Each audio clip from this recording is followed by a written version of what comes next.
আসসালামু আলাইকুম সবাইকে এসএন কুকিং হাউসের পক্ষ থেকে স্বাগতম। আজকের ভিডিওটি কোনো রান্নাবান্না নিয়ে না, আজকের ভিডিওটি সম্পূর্ণ ভিন্ন।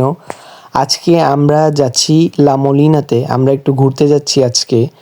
আমরা প্রায় এখানে বার্সেলোনাতে এসেছি 4 বছরের উপরে হয়েছে, কিন্তু এখন অবধি আমরা বরফ দেখিনি। আমাদের এখানে নরমালি টেম্পারেচারটা খুবই ভালো টেম্পারেচার। আমাদের মানে পুরো ওয়ার্ল্ডে সবথেকে বেস্ট টেম্পারেচারগুলোর ভিতরে এখানে সামারে অনেক ভালো একটা টেম্পারেচার, মানে খুবই আরামদায়ক একটা ওয়েদার থাকে সবসময় এখানে। আমরা সবসময় আর কি এখানে অতটা ঠান্ডা থাকে না, কিন্তু জানুয়ারি, ফেব্রুয়ারি, মার্চ এই 3 মাস একটু বেশি ঠান্ডা থাকে। মানে নর্মাল ডেতেও 3 ডিগ্রি থাকে মাইনাস। আবার কিছু, কিছু দিনে 5 ডিগ্রির নিচে চলে যায়। কিন্তু শুধু এই 3 মাসেই একটু বেশি কষ্ট দেয় ঠান্ডা, কিন্তু অত বেশি না। কিন্তু বরফ পড়েনি বার্সেলোনাতে। আমরা 4 বছর হয়েছে এসেছি এই জায়গাতে, কিন্তু এখন অবধি আমরা বরফ দেখিনি। তাই সবাই মিলে ডিসিশন নিলাম যে একটু যাই বরফ দেখে আসি। আর ওখানে আমাদের মেইন প্ল্যান হচ্ছে গিয়ে আমরা ওই জায়গাতে অনেক স্কি করা যায়। আমরা যদি চান্স পাই তাহলে আমরা স্কি করব, আর যদি না থাকে আমাদের মেইন টার্গেট হচ্ছে গিয়ে কেবল কারে উঠবো আমরা কেবল কারে এখন অবধি উঠিনি, কিন্তু আমরা এই ফার্স্ট টাইম যাচ্ছি কেবল কারে উঠবো। কেবল কারটি অ্যাপ্রক্সিমেট 5,400 ফুট থেকে 8,700 ফুট অবধি আর কি, একদম হাইয়েস্ট উচ্চতা। তো আমরা চেষ্টা করব ওইখান অবধি যাওয়ার কেবল কার দিয়ে আর কি। তো দেখা যাক, আপনারা সাথে থাকেন, দেখতে থাকেন ভিডিওটি, আশা করি আপনাদের ভালো লাগবে। দেখুন আমরা যাচ্ছি, আমরা আর কি এখন হাইওয়েতে আছি। দেখুন এই স্পেনে পাহাড় দিয়ে ভরা, চতুর্দিকে পাহাড় আর পাহাড়, মানে পাহাড় ছাড়া স্পেনের কোনো মানে সব জায়গাতে পাহাড়, রাস্তাঘাট। ওনারা এমনকি পাহাড় কেটে কেটেও ওনারা রাস্তা বানিয়েছে, মেন রোড আর কি বানিয়েছে। দেখতেই পাচ্ছেন আমরা যাচ্ছি, এখান থেকে যেতে আমাদের 2 ঘন্টা লাগবে। আমরা ম্যাপ ধরে যাচ্ছি আর কি। আমার আব্বু ড্রাইভ করতেছে, উনি উনি এর আগেও আমরা মাদ্রিদে গিয়েছিলাম একবার, আমার আব্বুই ড্রাইভ করেছিল আর কি। ওনার অভ্যাস আছে একটু লং ড্রাইভ করার। আমরা মাঝে মাঝেই, এত দূরে যাওয়া হয় না, কিন্তু মাঝে মাঝেই আমরা বের হই লং ড্রাইভে, তাই ওনার প্র্যাকটিস আছে। দেখতেই পাচ্ছেন কত সুন্দর পাহাড় দিয়ে ঢাকা। আর এখন ঠান্ডার সময় তো, তাই সব গাছপালাগুলো এগুলো কেমন জানি একটু ব্রাউনি কালার চলে এসেছে, কিন্তু এগুলো সব এমনি সবুজ থাকে। সামারের টাইমে বিশেষ করে বেশি সুন্দর লাগে, কিন্তু সামারের টাইমে তো ওই জায়গাতে আর আমরা বরফ পাবো না, তাই আমরা এই সময় ডিসিশন নেওয়া হয়েছে যে যাব। আমার আব্বুরও অত ফ্রি টাইম থাকে না, তাই আমরা আজকে হঠাৎ করে ফ্রি টাইম আমার আব্বুর হয়ে গেল, তো বললো যে সকালে নাস্তাটা কর, তাড়াহুড়ো করে আমরা বের হয়ে গেলাম। আমরা সকাল 10টায় বের হয়েছি, 12টার দিকে প্রায় আমরা পৌঁছে যাব, আল্লাহ যদি সব সহি সালামতে রাখে। এই যে দেখেন আমরা এখন লাকোস পার করেছি, এর আরও 3টা থাকবে, এরপরে আমরা যাব।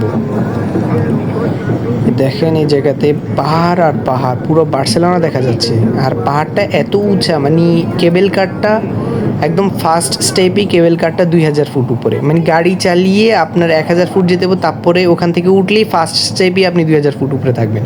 মানে এত উঁচা। আর একদম লাস্ট যে সময় আপনি 8,000 ফুটে যাবেন, ওই সময় এত বরফ থাকে, মানে বরফ তো থাকেই। আমি মানে বলতে চাচ্ছিলাম ওখানে মেঘ, একদম আপনি মেঘ ছুঁয়ে নেন, মানে মেঘের উপরে থাকেন আপনি প্রায়, এত উপরে। ওনারা যে কীভাবেই কেবল কারগুলো বানিয়েছে পুরোই আশ্চর্য, জানি না। দেখতেই পাচ্ছেন এই পাহাড়, এগুলোর থেকেও অন্তত 2-3 গুণ উঁচা হবে এক একটা। ওই দেখছেন এইরকম পাহাড়ের 3-4 গুণ বড় বড় পাহাড়ে ওনারা কেবল কারটি বানিয়েছে। এই যে আমরা যাচ্ছি এখন, ওই যে দেখেন বরফের পাহাড় হালকা হালকা দেখা যাচ্ছিল না, ওখানেই আর কি লা মলিনা। তো এখান থেকে এখন আমাদের দেরি আছে, আমরা যাচ্ছি। আমার বাবা বারবার ম্যাপ দেখছে যে যদি ভুল হয়ে যায় তাহলে। এখানের রাস্তাগুলো হচ্ছে গিয়ে একটা মিস করছেন তো পুরো দুনিয়া ঘুরে আপনার আবার এক সেম রাস্তায় যেতে হবে।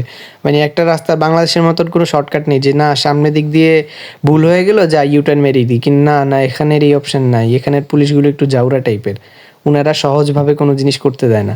যেই রাস্তা ওই রাস্তা হিসেবে তোমার চলতে হবে। এই দেখেছেন আমরা প্রায়, মানে পাহাড়গুলো আপনাদের একটু অনুমান করিয়ে দিচ্ছি পাহাড়গুলো কত উঁচা হতে পারে।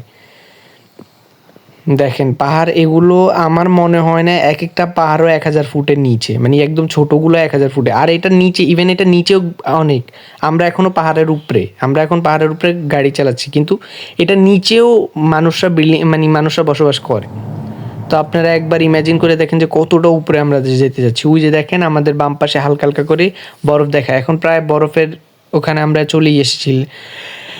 এখন আমরা যাচ্ছি, আমরা এখন আমাদের ফার্স্ট স্টেপ হবে আমাদের লা মলিনার সেন্টারে ঢুকা। এই যে দেখেন আমরা স্কি যে জায়গায় করে মানুষ ও জায়গাতে চলে এসেছি। এখন আমাদের গাড়িটা পার্কিং করতে হবে, গাড়িটা পার্কিং শেষ করতে হবে, এটাই হচ্ছে এখানে ঝামেলা।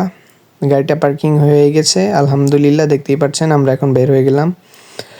এই দেখেন একদম পার্কিং থেকে বের হয়ে এই যে পাহাড়েগুলো দেখা যায়। এখানে একটা বুফে রেস্টুরেন্টও আছে, কিন্তু ওখানে সব মানে হালাল খাবার নেই ওখানে, ওটা স্প্যানিশ রেস্টুরেন্টও, তো ওখানে সব হারাম আর কি। তো আমরা এখন যাচ্ছি, ওই যে দেখেন আমার বাবা যাচ্ছে একদম সামনে, পাশে আমার ভাই, পাশে আমার আম্মু। এটা হচ্ছে গিয়ে রেস্টুরেন্ট হচ্ছে একদম স্কির পাশেই, এটা একদম সবচেয়ে ফেমাস রেস্টুরেন্ট। এই জায়গাতে সবাই স্কি করতে আসে, অনেক অপশন আছে এই জায়গাতে, অনেক কিছু করার। এখানে আবার স্কি যারা করে তাদেরকে উপরে নিয়ে যাওয়ার একটা কেবল কারও আছে, মানে এটা হচ্ছে গিয়ে স্কি যারা করে তাদের কেবল কার আলাদা, আর যারা শুধুমাত্র পাহাড়েগুলো দৃশ্য দেখতে যায় তাদের আবার কেবল কার আলাদা। দেখেন এখন আমরা যাচ্ছি আমাদের মেইন উদ্দেশ্যে, আমাদের কেবল কারে যাবো এখন আমরা। আমরা জানি না কেবল কারটা কই, আমরা ম্যাপে সার্চ করেছি, দেখিয়েছে এখান থেকে প্রায় 10 মিনিট লাগবে। তো আমার বাবা একটু একজনকে প্রশ্ন করে নিচ্ছে এখানে, মানে জিজ্ঞেস করছে যে কোথায় লা মলিনা ওই কেবল কারটি। তো উনি বলে দিয়েছে যে এখান থেকে বামে গেলেই 5 মিনিট লাগবে, চলে যাবেন। এই যে দেখতে দেখতে আমরা এই যে লা মলিনাতে এসে গেছি। এটা হচ্ছে গিয়ে কেবল কারটা, এটা হচ্ছে মেইন, এই জায়গার থেকে সবাই উঠে। এখন এখানে 5 মিনিট অপেক্ষা করতে হবে আমাদের, আব্বু যে টিকিট কেটে আনবে। যে অপেক্ষা করছি, অপেক্ষা, বাবা টিকিট কিনে নিয়ে এসেছে, এখন আমরা যাব। এই যে দেখেন পাশে আমার বোন যাচ্ছে, আমার বোন তো অনেক হ্যাপি যে একদম পুরো ওভার মানে এই কেবল কারে উঠবো, সে তো খুবই খুশি, তার আর কি লাগে। দেখেন সবাই এই কেবল কারে উঠছে, আমরাও পাস হয়ে গেলাম। আমি প্রথম সবার আগে আমি পাস হয়েছিলাম, তারপর আমার বাবা, তারপরে আম্মু, তারপর আমার ভাই, সবাই একজন করে। আর এখানের কেবল কারগুলো হচ্ছে গিয়ে একটু ডিফারেন্ট, মানে এখানে কেবল কারগুলো থেমে থাকবে না, ওগুলো চলন্ত অবস্থায় থাকে, চলন্ত অবস্থা আপনার উঠে যেতে হবে। এই যে আপনি দেখতেই পাচ্ছেন এটা কিন্তু স্টিল চলছে, আর এটা থামবে না, এটা চলতেই আছে। আপনার এটার উপরে উঠে যেতে হবে। যে উঠে গিয়েছি আমি এখানে, আস্তে আস্তে গেটটা বন্ধ হয়ে যাবে অটোমেটিকলি, এখানে সব কিছু অটোমেটিকলি, গেটটা অটোমেটিক অফ হয়, গেটটা অটোমেটিক খোলে। এই যে দেখেন আমরা আস্তে আস্তে করে উপরের দিকে যাচ্ছি। দেখেন এটা আপনারা সামনে দেখতে পারবেন যে এটা কত উঁচা। এই যে এখান থেকে যে দেখছেন এটা কিছুই না, এটা কিছুই না, মানে যে পাহাড়গুলো দেখতেছেন এগুলো কিছুই না এটার সামনে। এটার উচ্চতা মানে প্রায় ধরেন বিমান 2000 ফুটে চলে, তো এটা বিমানের আদার একটু কম চলে, মানে 10,000 থেকে একটু কম, 8,700 ফুট অবধি চলে। আপনারা গুগলে সার্চ করলেও দেখতে পারবেন, আপনারা যদি লা মলিনার ফিট সার্চ করেন তাহলে দেখতে পারবেন। এই যে দেখেন আমি এখানে দেখছেন, এইটা হচ্ছে আমরা 2000 ফুটে আছি এখন। দেখেন আরও উপরে যাচ্ছে, এটা স্টিল মানে একদম খাড়া, এটা উপরে যেতে থাকে খালি। দেখেন আমার বোন তো খুবই খুশি দেখছে, বলছে যে ওয়াও এগুলা কি, কখনো তো দেখে নাই, ও ছোট মানুষও কি দেখবে। এই দেখছেন আমরা আরও উপরে যাচ্ছি, আর এখানে মানে দেখতে লাগে বরফ, কিন্তু এখানে অতটা ঠান্ডা ছিল না। এখন জানি না আমরা প্রথমবার এসেছি তাই না কি বলতে পারি না, কিন্তু বরফ হিসেবে যে একটা ঠান্ডা ভাব থাকে কোনো কিছুই আমি পাইনি, এবং ইভেন আমার আম্মুও পায়নি। আমার আম্মু তো ঠান্ডা সহ্যই করতে পারে না, কিন্তু জানি না আমার আম্মুরও ঠান্ডা লাগেনি। মানে বরফে এসেছি নাকি এটা ফার্স্ট টাইম আসলাম এই জন্য এরকম, না কি বলতে পারি না। মনে হয় আমাদের এখানে বরফ পড়ে না, কিন্তু আমার থেকে মনে হয় যে আমাদের এখানে মানে বার্সেলোনাতেই সব থেকে বেশি ঠান্ডা। মানে এত বাতাস, আমার মনে হয় বাতাসের কারণে বেশি ঠান্ডা লাগে, বরফে মনে অত ঠান্ডা নেই, বাতাসে মেন হচ্ছে বাতাস আমার মনে হয়। কারণ এখানে বরফ ছিল কিন্তু অতটা ঠান্ডা লাগেনি। মাইনাস কততে ছিলাম জানি, আমার ঠিক মনে নেই, কিন্তু -5-6 নিচে তো ছিলাম একদম 100%। আমরা বার্সেলোনাতে +3 ডিগ্রি বা +2 ডিগ্রিতে থাকি, তাও এত ঠান্ডা লাগে মানে চিন্তার বাহিরে। আর এখানে আমরা বরফে ছিলাম কিন্তু অতটা ঠান্ডা মনে হয়নি। এখন জানি না এটা কি ফার্স্ট টাইম আসলাম তাই তার জন্যে না কি অন্য কিছু, ফ্যাক্ট কে জানে। দেখতেই পাচ্ছেন দৃশ্যটি কত সুন্দর, পুরো হিমালয়ের মতন পুরো দৃশ্যটা। আর এখানে সুবিধা হচ্ছে গিয়ে ধরেন আপনি যে যখন 4000 ফুটে যাবেন তখন আপনার নামার একটি অপশন থাকে, আপনি নামবেন, তো ওখানে একটা স্পেস থাকে পাহাড়ের, মানে ওইটা আর কি বাঁশ দিয়ে ঘেরাও দেওয়া থাকে, ওই জায়গায় আপনি নামতে পারবেন। এই যে দেখেন আমরা ফার্স্ট ইয়েতে এসে গেছি, এখানে আমরা এখন নামবো, আমরা একটু দৃশ্যটি দেখবো বাইরের, মানে 4000 ফুট থেকে দেখতে কেমন। এই দেখেন এখান থেকে আমরা এখন বর্তমানে 4000 ফুটে আছি, এটার নিচে যদি আপনি পড়ে যান এখান থেকে আল্লাহ বেশি দূরে নেই, ঠিক আছে? তাই সাবধান থাকতে হবে যখন আসবেন। আর এখানে অনেক পিছলা, মানে দেখতে যতটা সুন্দর তার থেকে ভয়ানক এখানে। এই যে দেখছেন সব ব্র্যাকেট দিয়ে রাখছে, শুধু এখানে ট্যুরিস্ট আসে দেখে এই জায়গাটা একটু অত ব্র্যাকেট দেওয়া হয়নি। কিন্তু এই ব্র্যাকেটের বাইরে যাওয়া নিষিদ্ধ, কারণ অনেক মানুষের আগে অ্যাক্সিডেন্ট হয়েছিল এখানে। এই যে দেখেন, এখন আমরা আবার উঠে গিয়েছি কেবল কারে, এখন আমরা আরও উপরে যাচ্ছি সামনে, আস্তে আস্তে উপরে যেতে যেতে যেতে যেতে যেতে আমরা লাস্ট 8,000 ফিটে যাব। এটার আর কি এই দেখছেন মানুষদের এখানে কোনো ডর ভয় নেই, এত উঁচাও স্কি করতে আসে। এই যে আমি বলেছিলাম না শুরুতে যে যারা স্কি করে তাদের কেবল কার আলাদা, যারা শুধু ফ্যামিলি নিয়ে যাচ্ছে তাদের কেবল কার আলাদা। তো ওনারা স্কি করতে এত উপরে উঠেছিল, স্কি নিয়ে এখন আস্তে আস্তে নেমে যাচ্ছে, মানে উঠতে তো কষ্ট হয়, ওনারা ডাইরেক্ট নেমে যাচ্ছে বরফে এমনি স্কি করে। ওনাদের সুবিধার জন্য ওই কেবল কারটি রাখা হয়েছে। আর আমাদের সুবিধা হচ্ছে গিয়ে শুধু উঠো আর দৃশ্যের অনুভব নয়। এই যে আমরা এখন বর্তমানে অ্যাপ্রক্সিমেট 6,000 ফুট উপরে আছি আমরা, আরও উপরে যাব।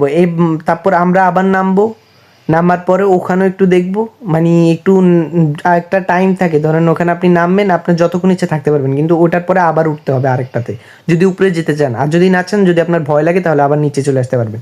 এই অপশানও দেওয়া আছে, কারণ অনেক মানুষের ভয় হয়তো এক স্টেপ না যেতেই তারা আর কি ভয়ে আবার চলে আসে, কারণ নিচে যেই ভয়ঙ্কর দৃশ্য, মানে যতটা দেখতে সুন্দর তত বেশি ভয়ঙ্কর। এই যে দেখেন, আমার এখানে বরফ পড়ছে এখনও, আমি তো এখানে পোজ মোজ নিয়ে ছবি টবি তুলছিলাম। এখানে তুষার পড়ছিল আর কি, শুরুর দিকে অতটা ছিল না, কিন্তু যত উপরে যাচ্ছিলাম তত দেখতেই পাচ্ছেন কাজ তত বেশি ঘোলা হচ্ছে, আর কিছু দেখা যাচ্ছে না, মানে আমরা মেঘের ভিতরে চলে আসছি প্রায়। একে মেঘ, দ্বিতীয় কুয়াশা, আর এই বরফের কারণে কিছু দেখাও তো যাচ্ছে না। আমরা এই যে এখন আবার উঠে গেলাম কেবল কারে, এখন আর কি আমরা আস্তে আস্তে নিচের দিকে যাচ্ছি। দেখেন যেইভাবে আমরা উঠে এসেছিলাম আবার সেমভাবে নিচে যাচ্ছি, দেখতেই পারতেছেন, মানে কুয়াশায় কিছু দেখা যাচ্ছে না, আর আমরা একদম মেঘের উপরে আছি, এরকম উঁচা পাহাড়েগুলা। এখন আমরা আবার আস্তে আস্তে নিচে যাবো। এখান থেকে দেখতে হয়তো অতটা উঁচা লাগছে না, কিন্তু বাস্তবে আপনি যে সময় আসবেন, আপনি দেখবেন যেটা কি কত উঁচা, তখন আপনি বুঝতে পারবেন যে আসলে এটা 7,000 ফুট থেকে 8,000 ফুট উপরে। আর এমনকি এই যে নিচে দেখা যাচ্ছে খুবই অল্প, কিন্তু এর নিচেও আরও নিচে আছে, মানে এটা পাহাড়ের উপরেই কেবল কারটি বানিয়েছে। দেখেন আমরা আবার আস্তে আস্তে আগের রাস্তা দিয়ে নিচে যাচ্ছি, মানে ওনারা কেবল কারটি বানিয়েছে, এক সাইড দিয়ে মানুষ উপরে যায়, এক সাইড দিয়ে মানুষরা নিচে যায়। তা আমরা আবার নিচে যাচ্ছি, মানে ওই কেবিন থেকে ঘুরে। দেখেন কুয়াশায় এবং বরফে কাজ পুরা ঘোলা হয়ে যাচ্ছে, কিছুই দেখা যাচ্ছে না এখানে। এই তো প্রায় আমরা চলে এসেছি, এখন আমরা নেমে যাব। আমি আর অতটা ভিডিও করতে পারিনি, এখানে আমার বোন জ্বালাচ্ছিল অনেক আমাকে। এই যে দেখেন বের হয়ে তো সে খুব খুশি, ড্যান্স দিচ্ছে, মানে অনেক খুশি সে। কখনো তো উঠে নাই, এখন উঠছে, উঠে অনেক কিছু দেখছে, অনেক খুশি সে। এখন আমরা আবার সবাই মিলে পার্কিংয়ের দিকে যাচ্ছি, ওখান থেকে গাড়ি নিয়ে নিব। আপনাদের কেমন লেগেছে অবশ্যই কমেন্ট করে জানিয়ে দিবেন, এবং অবশ্যই লাইক, কমেন্ট এবং সাবস্ক্রাইব করে দিবেন। ধন্যবাদ সবাইকে। আরও এরকম ভিডিও পাওয়ার জন্য আমাদের পাশে থাকবেন অবশ্যই। আল্লাহ হাফেজ।